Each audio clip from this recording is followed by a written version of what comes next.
Nachádzame sa na archeologickej lokalite na Lučnej štvrti v Detve a máme pred sebou, práve sme trocha odkryli niekoľko črepov a nejakú tú mazanicu o tom nám v súvislostiach nám trocha viac povie miestny archeológ Roman Hrončiak. Hrončiak ako Hron. Dobre, tak môžeš niečo nám povedať napríklad o mazanici? Tak mazanica to je taký klasický sídliskový nález, že vlastne to je hlina, ktorá sa vypálila spôsobením nejakého požiaru alebo proste niečo. Čiže to bola vlastne hlina, ktorá bola natlačená pomedzi brvná alebo taký výplet. Čiže to je taká bežná vec, že dom vyhorel praveky a dreva zhoreli a tá hlina sa vlastne vypálila, tomu sa vraví mazanica. Čiže to máme toto. A ďalej tu máme taký zhluk črepov, vlastne in situ, čiže v pôvodnej polohe, ako sa to vlastne zachovalo, začistený, vypreparovaný, ktoré začistil náš kolega z tímu, Marián Ilízy, ktorý to vlastne aj našiel, lebo v tejto časti pracoval teraz. Čiže takto sa to celé začisťuje, potom sa to nafotí a vlastne sa to vyberie. Takže... Akým spôsobom sa to potom ďalej pracuje s týmito črepmi? No črepy sa zasáčkujú, bude to označené ako proste skade to je a črepy sa umyjú vo vode nejakou kevkou proste a niečo sa z toho bude dať zlepiť, lebo tu vidíme, že to je z jednej nádoby, ktoré je to prasnuté.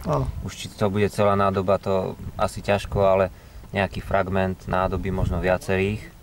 Vidíme tu proste takto, keď si to dáme nejako, že nejaký tu máme vrch, okraj nádoby a tak zaujímavo profilovaná. Čiže taká...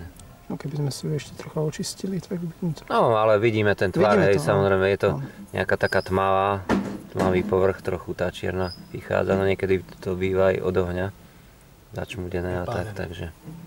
Ešte by si mohol spomenúť, že aký je tvoj odhad, že aká... No je to mladšia neskorá doba bronzová približne, tu v rámci tohto domu tieto nálezy a to znamená podľa tej keramiky letopočet. Okolo roku 1000 až 800 približne pred Kristom. Takže, no a tá keramika podľa toho tvaru teda patrí k pilínskej kultúre, že proste oni takto charakteristicky robili. No ako dlho trvala pilínska kultúra na našom území? Ako dlho? Nechcem ti teraz strieskať, no ale my máme tento úsek, my máme tento úsek, takže týmto by som sa zaoberal, že to na základe tých črepov a tak ďalej to máme datované takto, takže. Ešte niečo chceš dodať k tomu? Nie, nejako to je tak skrátke. Dobre, ešte ti to očistím. Snáď ja ešte môžem dodať, že toto je celku pravdepodobne najväčší nález na tomto pozemku, ktorý tu bol urobený na Lučnej štvrti, nie? No tento dom, ktorý sa tu teraz vykopáva, základy toho domu, sú vlastne druhý takýto dom z takéhoto obdobia a tejto kultúry na strednom Slovensku. A ten prvý vieš povedať? Prvý bol, ak sa nemýlim, niekde na Žiari, alebo tak, v rámci Stredoslovenska, v rámci západného a je to samozrejme viac a tak, ale na strednom je to menej preskúmané, je tá celá oblasť, takže určite, že budú aj ďalšie nálezy, len je to spôsobené vlastne stavom výskumu. Takže tu v Detve sa to veľa nepreskúmalo ešte a v okolí. Teda, no ako som povedal, toto je asi najväčší nález momentálne na tejto lokalite. No v rámci Detvy celého okresu je to významný nález, akože tento dom pilínskej kultúry, takže zase je to niečo také zaujímavé pre celú Detvu a široké okolie. Okrem črepov sa tu našlo ešte niečo iné? No v rámci tohto výskumu sa zatiaľ len tie črepy mazanice, ale o pozemok vyššie, tam sa našiel aj nejaký taký úštep z nejakého silicitu, čiže nejaký taký úštep, skúšali si robiť nejaký kamenný nástroj alebo možno nejaké kresadlo, Takže to, lebo oni aj keď je to mladšia doba bronzová, ale oni keď sa im dalo, tak využívali aj kamennú surovinu. Takže aj v neskoršom úseku. Nejaké bronzové? No takisto ešte sa našiel aj taký zliatok bronzový, zrejme nejaký predmet zhorel a pretavil sa vlastne na takú beztvarú hmotu, že nejaké náznaky vidno, takže ešte to ináč z bronzu tu iné nebolo nájdené, aspoň teda neviem o tom. A nálezy, ktoré sa tu našli v minulosti, oni sú kde? No, čo sa kopalo na tejto vyššej parcele, tak to robilo Staroslovenské múzeum. Čiže momentálne sa ešte spracúvajú v rámci Staroslovenského múzea. Áno. A vlastne už je požiadavka aj z múzea Podpolianskeho tu v Detve, že oni majú záujem, aby to išlo tam, takže už oslovili mňa aj kolegu a vlastne sme im aj prislúbili, že závisí to od rozhodnutia pamiatkového úradu, no ale vyzerá, že by tiež to malo tak nejako dopadnúť, že teda ja by som bol rád, aby to išlo do tohto múzea. A nejaké... A takisto aj o parcelu nižšie, čo zase skúmali čo skúmala vlastne pani docentka Beliaková Pažinová, Beliak Pažinová, tak tá tiež prislúbila, že nálezy vlastne po spracovaní odovzdá do Podpolianskeho múzea, ale takisto ono to trvá, není to za týždeň ani mesiac, ale proste sa to spracováva, kreslí, porovnáva a píšu sa aj články, takže potom už keď ten proces prebehne, tak to skončí. A čo sa týka nejakej komunikácie s mestom, alebo má mesto Detva nejaký záujem o tieto vykopávky? Tak ako múzeum patrí pod mesto, pod kultúrne stredisko a prejavili akože záujem o tie nálezy, no zatiaľ podpora finančná nebola, ani nejaké že by niekto zatiaľ také niečo nebolo, no tak snáď ešte ako podporili nás, zatiaľ tak by som povedal duševne. Symbolicky. Že akože nám držia palce, takže snáď možno keby sa našli nejakí záujemcovia, nejakí stredoškoláci alebo proste takí, čo majú kúsok času a že by sa zapojili aj nejakých do prác formou nejakého dobrovoľníctva alebo niečo takého, alebo ak niekde sa v rámci Detvy a okresu aj podarí nájsť nejaké nové náleziská, že pri orbe alebo nejakých zemných prácach, tak ako aj toto bolo objavené, len tiež náhodne. Takže je ešte predpoklad, že nejaké osady by mohli sa nájsť, ktoré vlastne zásobovali Kaľamárku a to hradisko tam. Takže chce to len skúmať a proste, keď niekto nájde nejaké črepy, tak oznámi do múzea alebo nejakým archeológom. Takže ešte raz si zopakujeme spätne, že sa nachádzame na Lučnej štvrti v Detve 24. marca.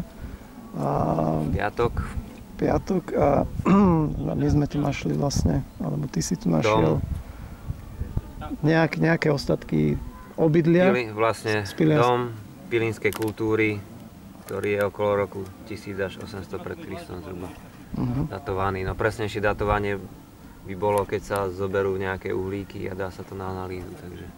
Čiže uhlíky z nejakého ohniska, ktoré... Uhlíky, ktoré by sa tu našli, tak ak sa podarí nájsť, tak bude bližšie datovanie. Tým by sa to dalo spresniť nejako. Ale zase na základe keramiky sa vie určitá archeologická kultúra, takže tvarov keramiky a tak ďalej. Čiže kultúra, čiže ako čas sa dá určiť, ale zase zaujímavé je aj, aká to bola archeologická kultúra. No dobre, tak to zatiaľ stačí. A teraz sa pustíme do roboty, ja sa napijem. Pozerajte, tuto, čo ja vám ukazujem. Keď aj tým štečekom to nejako, no. Pozerajte, čo tam krásne bude.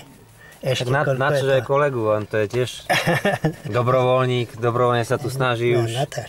Takže... Myslím si, že toto je oveľa podstatnejšie ako my teraz, tieto črepy, čo tu odkrývame. Tak je to zaujímavé, ako vyzerá, no toto je popraskané, takže bude sa to dať aj polepiť. Ale... Možno, že to bude celá nádoba, keď sa to... Vieš čo, väčšinou to býva tak na sídliskách, že keď tá nádoba sa poškodila alebo rozbila na 2 kusy, tak oni ju do najbližšej jamy hodili. Už ju nepotrebovali. Lebo na sídlisku bolo veľa odpadových jám, proste, že potrebovali nejakú hlinu, vykopali si tú hlinu, spravili výmaz, dajme tomu domu, alebo tie špáry utesnili.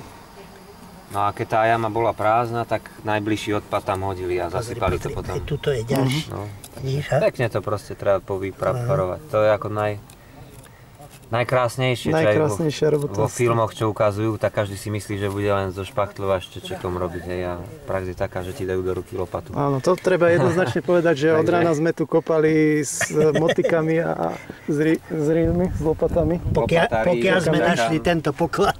Áno, presne tak. No, dobre. Tak ešte sa môžeme spýtať nejak susedov, že čo si myslia o tom. Ako sa im býva? Ako sa im býva v súčasnosti.